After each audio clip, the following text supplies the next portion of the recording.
Alright, what is up? This is SLOplays, and I am back again with some more Dragon Ball Sparking Zero content here on the channel. Let's talk about a potential future beta test, as well as a little bit of information that came out yesterday. I mean, it was a pretty big reveal, okay? Nothing officially 100% confirmed yet.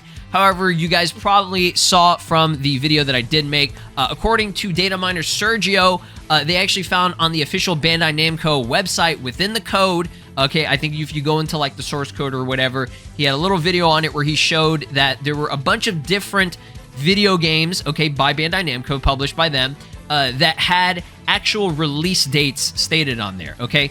And for Sparking Zero, it showed up as October 1st of 2024. Now, this could still always be like some type of placeholder that they just slapped in there, like an estimate, like, we want to aim for October, okay? They could have added that a long time ago. I don't even know if that would have been like a recent thing or not, okay? So don't get too hung up on it. However, like I said in my previous video, keep it in the back of your mind because I think it's a very realistic release date. I know some people are a little bit worried about how the game is, you know, looking so far. I think it looks really good, and, you know, with the overall gameplay that they showed in March, there were, you know, some things that were a little bit weird, but for the most part, they're definitely in the final stages of development with polishing it out. Maybe there's some things that they feel that they need to, you know, fix up and everything, but for the most part, I think the game is almost ready. The fact that we're in high time promotional phase with every single month getting new info as well as a new trailer, you know, leaves me to believe that they're definitely preparing for it either late this year, or if there are potential delays, which can always happen, but I doubt it's going to happen, it could be early next year, okay? But let's just keep going with, you know, what was stated from yesterday's little update that, you know, Sergio found. October, okay? October 1st, it seems really good, and it's going to be probably around the same time as Daima, so it actually would be in their best interest if they feel confident in the game's release that they would release it alongside the upcoming anime, right? So, that's kind of what happened yesterday. All right, I just wanted to clear that up and go over that. There was something that was stated actually by Sean, okay, the voice actor of Goku, who you guys should know. All right, let's watch this clip. I just want you to watch it. It's nothing a major reveal or anything, but it's very interesting and pretty cool. So let's check this out. What I can say legally about Sparking Zero is that you're going to love it. I put 60 or 70 or 80 hours into it as a voice actor, maybe longer. It's going to be amazing. I can't tell you about it at all. I just think you're going to love it, and I am going to stream it on this channel when it comes out. That's amazing. That is awesome, okay?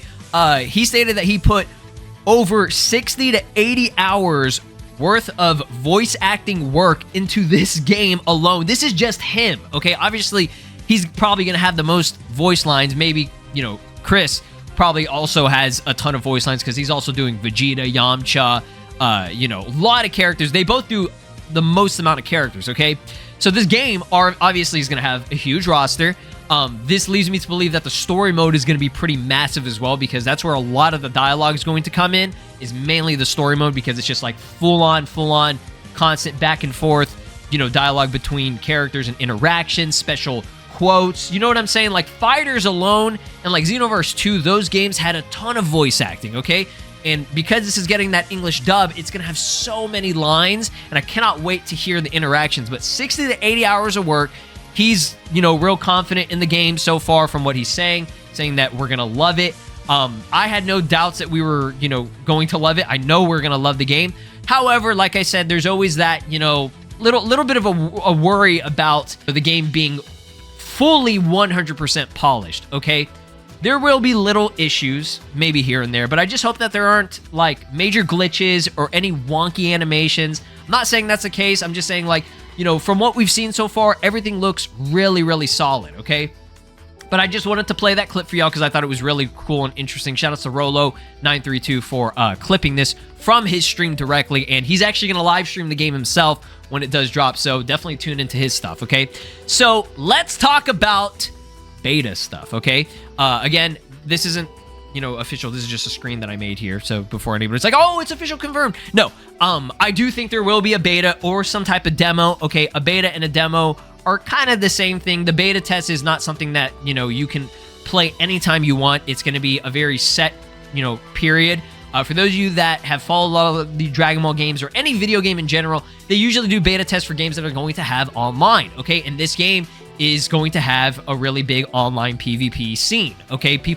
That's actually the only way you can do PvP at this current moment in time, because they haven't confirmed local multiplayer or split screen. I don't know if they will. I don't want to get into that right now just because it's a big, issue among the community.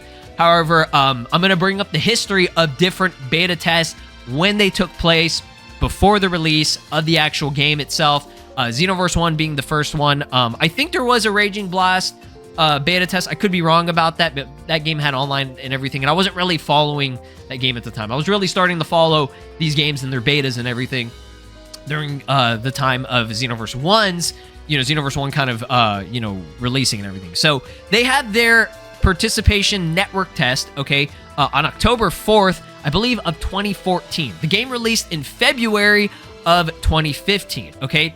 So that's like, 4 to 5 months before the game drops. They have, the game kind of ready to go for the most part. They're in their probably final stages. They want to test out the online, make sure that people are satisfied with it, find any bugs, and then you can give feedback after you do the beta test and the actual testing period ends, okay?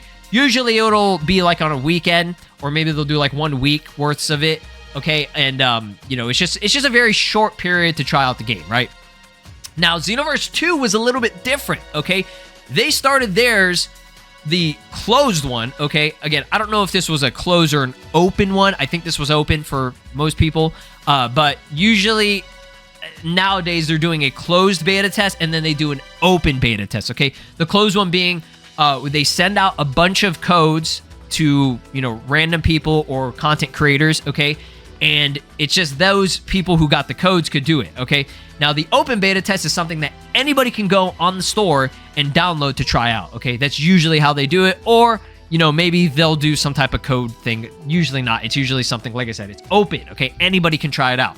Now, for Xenoverse 2, it was weird because they did both the open and I believe the closed beta test the same month that Xenoverse 2 actually released. I believe Xenoverse 2 released late, like the last week of October, and it was like the very first to second week of October that they did the actual test. So that one was a little bit different, but Xenoverse 2, there wasn't a lot of room for promotion. They announced the game that year and released it like 5 months later. Okay, it was a very, very fast release, okay? So it seemed like they didn't really have a lot of time to prepare for, all this stuff, but for the most part, the game, turned out well and everything. Now, let's move on to Fighters, okay? Fighters had its closed beta application in August, but the actual testing started, I believe, in September, if I recall correctly. So, yeah, mid-September for that one. I think it was the same case for Jump Force as well. Actually, that one started in October, okay? And this is all, the year right before it released. So, again, these are both around 4 to 5 months before the release, okay? 4 to 5 months, they do a closed beta test, okay? And then usually like a month before the game drops, they'll do the open beta test. Breakers was a little bit different. They did it was like a full year right before the game dropped. I think it dropped in October of 2022, but they had their closed beta test in, I think, December of 2021. So Breakers was a little bit different, but because that game it's like exclusively online based, they ended up having to do it to where, they could get a lot of time to work on it because they really needed to work on that game for the online, okay? Not saying that these other games didn't need it. Obviously, they did, but I'm just bringing them up as an example. So 4 to 5 months is generally the case, okay? It could change depending on, how they want to do it. Now, if we go off of the minimum or the maximum of the monthly period before it starts, there is potential. I'm not confirming this, but what if just because Summer Game Fest is on the way, it's next month, okay, early next month, I'm pretty confident we'll be getting a massive trailer that will probably have the actual official full release date. Okay, in that trailer, there's potential that they show more than just character, reveals. I think there's going to be potential modes like story mode, more cutscenes, etc., etc. There could be a lot of different things in that trailer. And what if they actually announce a beta, okay? Because that's going to be around 4 to 5 months before the game actually drops, if it is, you know, dropping in October, right? That's what we're going off of. None of this is confirmed. I'm just speculating, okay? But let me know your thoughts and opinions. Does that sound pretty reasonable? I think it definitely does, okay? You know, they would really need to start getting the online features out there for people to try out just so that we can see how it's looking. We already saw official gameplay of them doing like a full gameplay match, all right, a couple of months ago. I think, you know, an actual demo / beta for, you know, people to try out is realistic, okay? But we'll see. I'll keep you updated. You know, maybe they don't even do a beta test. I doubt it. I feel like if they really want this game to be successful, they gotta let us try it out so that the fans, the people who are going to be buying your game, okay, need to try it out and give feedback to y'all, right? That's something necessary. And Jump Force was also a Spike Chunsoft game, okay? And they offered a beta for that too. 2 different betas, okay? A closed and an open one. So I don't think it's completely out of the question. I have high hopes that we'll definitely get one. It's not going to be like a demo that you can just download and play anytime you want. No, they have to do an actual beta for online. You get what I'm saying? Thanks for watching. Be sure to like, subscribe, ring my notification bell. I'll keep you guys updated with any Sparking Zero and just any Dragon Ball news in general. Y'all have a blessed rest of your weekend. I'll see you guys next time. Peace. This is Broly, and you are watching SLOplays. Make sure to subscribe, or else I'll destroy your entire planet.